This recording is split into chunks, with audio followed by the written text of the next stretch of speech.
안녕하세요. 의잼TV의 잼잼 한의사 배영호입니다. 이제 오늘은 의학적인 정보가 아니라 제가 그동안 이제 모니터링을 해보니까 어떻게 하면 이제 한의대를 갔느냐, 의대를 갔느냐, 또 이제 공부하는 비법 궁금해 하시는 분들이 많이 계셔서 제가 개인적으로 어떻게 한의대를 가게 되었는지를 설명을 드리고자 합니다. 이 얘기가 재미있을 수가 있는 거는요, 제가 굉장히 성적이 낮았습니다. 낮은 성적에도 당시에도 반에서 1등 정도를 해야 되는 한의대, 의대를 이제 지원할 수 있는 성적에 대해서 이제 가게 되었는데요. 그 관련된 이야기를 드리고자 합니다. 제가 오늘은 이제 공부하는 비법을 이제 4가지로 나눠서 설명을 드릴 텐데요. 제 얘기를 듣고 나면 공부를 현재 잘하고 있는 학생들한테는 별로 도움이 될 얘기는 아니고요. 저처럼 반에서 성적이 되게 낮았던 하위 30%대 학생들한테 도움이 될 수 있는 그런 방송입니다. 하위 30% 학생들이 상위 10%까지 들어갈 수 있는 저만의 비법을 설명드리도록 하겠습니다. 사실 저는 중학교 때 공부를 한 적이 없습니다. 중학교 때 공부를 한 적이 없어서 그냥 놀기만 놀았거든요. 그러다가 이제 인문계를 딱 갔는데, 인문계를 갔더니 전부 이게 공부만 하는 분위기예요. 노는 학생들도 없고 놀지도 못하게 만들고 무조건 앉아서 아침 8시부터 저녁 10시까지 12시간을 학교에서 공부만 하는 분위기로 몰아가는 거에 제가 처음에는 적응이 안 됐죠. 그래서 고1 들어갈 때 성적이 38등, 고1 끝날 때 성적이 44등, 63명 중에서 대략 그랬습니다.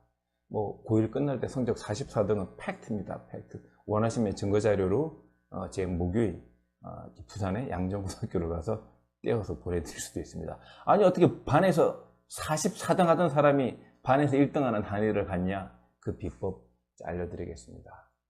근데 아무튼 이렇게 고등학교를 갔더니 분위기가 그래서 공부를 안 할 수밖에 없는, 게다가 이제 학교 분위기가 제가 반에서 44등 하다 저와 반에서 1등 하는 친구가 재밌게 놀다가 선생님한테 걸려서 야단을 맞게 되는 상황이다. 그러면 저는 뒤지게 야단을 맞고 반에서 1등 하는 학생은 그냥 들어가라고 선생님이 그러시더라고요. 그런 부조리. 그렇지만 먼저 공부를 잘하게 되면 잘못을 해도 왠지 봐주는 것 같은 그런 분위기. 게다가 저희 당시 아버님이 굉장히 엄하셔가지고 제가 노는 꼴을 못 보시고, 제가 놀고 있던 장난감, 제가 고등학생인데도 아직 노냐 그러면서 장난감을 발로 막 밟고 부시고, 또 지금은 연탄이 없어졌지만 연탄 집게로 성적 안 나온다고 두들겨 패시고, 야구 방망이로도. 아무튼 그런 과정을 거치면서 제가 이제 공부를 대내적으로 할 수밖에 이제 없었죠. 그런데 이제 문제는 저는 공부를 해본 적이 없는 겁니다. 그래서 친구들이 야간 자율학습 시간에 앉아서 공부를 하는 걸 따라 앉아 있어 봐도 앉아 있기가 힘드는데 책은 더 눈에 안 들어오는 거죠. 영어 공부도 한 적이 없어서 이놈의 단어가 무슨 소리인지, 수학은 어쩌고 저쩌고 들어가는데 수학에 대한 기초가 없어서 당시에 수학 정석도 제대로 보지 못하는. 그래서 제가 가장 처음에 잡았던 원칙 하나는 바로 그겁니다. 바로 따라하기입니다. 뭐냐?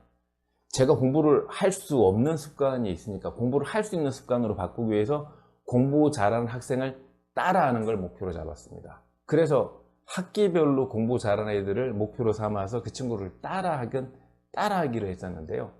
예를 들어서 고1 여름방학 때는 반에서 1, 2등 하는 정도의 학생이 영어학원을 간다 그러길래 그 친구랑 따라서 같은 영어학원을 등록해서 그 친구랑 똑같이 하루에 5시간을 영어학원에서 꼼짝도 않고 같은 수업을 그 옆에 들으면서 공부하려고 하는 신용을 내기 시작을 했었습니다. 그리고 고1에서 고2 올라가는 그 겨울방학 때는 또 반에서 이제 1, 2등 하는 친구가 독서실에서 끊어서 공부를 한다 그러길래 그 친구랑 같은 독서실을 끊어가지고 그 친구 공부하는 대로 그대로 이제 따라했던 거죠. 고2 2학기 내내는 나중에 이제 카이스트를 들어간 당시 이제 전교 2등 하던 가장 성실한 학생이 있었는데, 그 친구가 일어나면 일어나고 앉으면 앉고, 이 친구 화장실 가면 화장실 같이 따라가고, 밥 먹으면 밥 먹고, 고2 내내 따라했죠. 이제 두 번째는 시간 확보입니다. 시간 확보. 1만 시간의 법칙이라고 들어보셨죠? 본인이 공부를 한다고 하지만 사실은 집중력이 떨어지게 되면 그게 이제 공부를 안 하는 거랑 마찬가지고요. 그러니까 집중력 있는 걸 통해서 시간이 확보가 되어야 됩니다. 그런데 제가 스스로 객관적으로 평가를 해보니 중학교 때 공부를 안 했지, 고1 때도 공부를 한다고 그랬지만 집중력 있고 밀도 있게 공부를 못 했지. 그래서 시간 확보가 부족하기 때문에 고2, 고3, 2년을 남들과 똑같이 공부해서는 의대, 한의대를 갈 수가 없었습니다. 그래서 제가 고2 때, 고3 때 2년간 잡았던 주요 전략은 하루에 5시간 공부 더하기, 최소한 3시간은 더 확보하기. 그래서 어떻게 했느냐, 여름방학, 겨울방학은 당연히 한 번도 놀지 않고 공부를 했을 뿐만 아니라 보통 친구들이 12시에 자고 6시에 일어난다고 할 때 저는 2시에 자고 5시에 일어났습니다. 그걸 통해서 적어도 하루에 3시간, 많게는 5시간을 확보하되 한 번도 졸지 않고 집중력을 가지고 공부를 한 거죠. 그렇다면 이런 시간을 확보하기 위해서 무엇보다 중요한 게 뭐겠죠? 바로 체력입니다. 체력. 이 체력이 국력이라고 그러는데, 제가 그렇게 공부를 할 수 있었던 건, 특히 고3 때는 제가 하루에 3시간 잘 때 저를 따라하려고 했던 많은 학생들이 지쳐서 나중에는 따라하지 못했지만 제가 버텼던 것은 바로 세 번째 팁, 아침 먹기입니다. 아침 먹는 거 굉장히 중요합니다. 성적 올리시려면 무조건 아침을 먹어야 됩니다.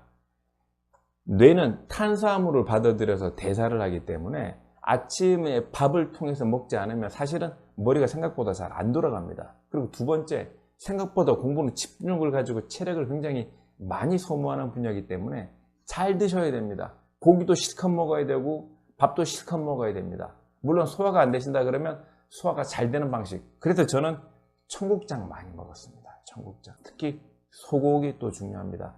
같은 양 대비해서 에너지가 높기 때문에 소고기를 통해서 또 에너지 보충하는 거 중요하겠습니다. 물론 이런 과정들도 중요하지만 사실은 초등학교, 중학교, 고등학교를 거치면서 객관적으로 여러 가지 비교를 많이 당합니다. 누구 집 누구는 잘하는데 저 반 쟤는 저런데, 중학교랑 너랑 같은 반이었던 쟤는 지금 저 정도 성적이 나오는데, 끊임없이 객관적으로 주변과 비교를 당하고 이 마음이 해부가 되고 성적이 해부가 되면서 본인의 역량을 올곧하게 발휘하지 못하고 오히려 그 비교되는 과정을 통해서 주눅이 들게 되는 경우들이 많이 있습니다. 그래서 저는 중요한 네 번째 팁, 뚝심 갖기라고 생각을 합니다. 뚝심을 갖는 것, 이 단호한 마음을 갖는 것. 제가 고1 인문계를 딱 들어가서 담임선생님이 한 원호 당시 선생님이셨는데요. 성적을 적어낼 때 어딜 갈 거냐. 그래 당시에 저는 전교 1등에도 갈까 말까한 서울대 전자공학과를 적어냈습니다. 제가 서울대 전자공학과를 고1 때 반의 성적이 63명 중에서 44등 뭐 이렇게 하는, 주변에서 많이 웃었겠죠. 우리 부모님들도 웃고 친척들도 웃고 뭐 선생님들도 다 웃죠. 그렇지만 고2 들어갈 때도 저는 목표에 서울대 전자공학과를 적어냈습니다. 전교 1등이나 갈 만한. 왜냐? 저는 갈 수 있다고 생각을 했습니다. 제가 반에서 성적이 44등 이러니까 주변에서 얼마나 비교평가를 많이 했겠습니까? 너 성적으로 2년제 전문대학도 못 갈 성적인데 네가 무슨 4년제 중에서도 가장 좋은 학교를 탑을 쓰냐. 그렇지만 저는 목표를 단 한 번도 바꾸지 않고, 대신 목표를 받고 마음이 흔들리거나 주눅 드는 대신에 목표를 확고하게 하고 그 목표를 지키기 위해서 저는 노력하는 길을 선택을 한 겁니다. 물론 그 습관은 지금도 유효하게 30년 동안 작동을 하고 있습니다. 그래서 저는 여러분들이 주변에 비교가 되더라도 흔들리시지 말고 뚝심을 갖고 밀어붙이는 게 굉장히 중요하다고 생각을 합니다. 제가 지금 말씀드린 게 이게 도움이 되셨을지는 모르겠네요. 아무튼 뭐 저 개인적인 제가 이제 겪었던 그런 이야기고요. 아무튼 보시고 도움이 되셨다면 구독, 좋아요 눌러주시고요. 다음번에는 그러면 제가 이제 뭐 의대를 갈까 뭐 한의대를 갈까 고민을 해서 저는 이제 한의대를 선택을 하고 또 이제 한의대 생활도 했고 이제 한의사가 됐는데요.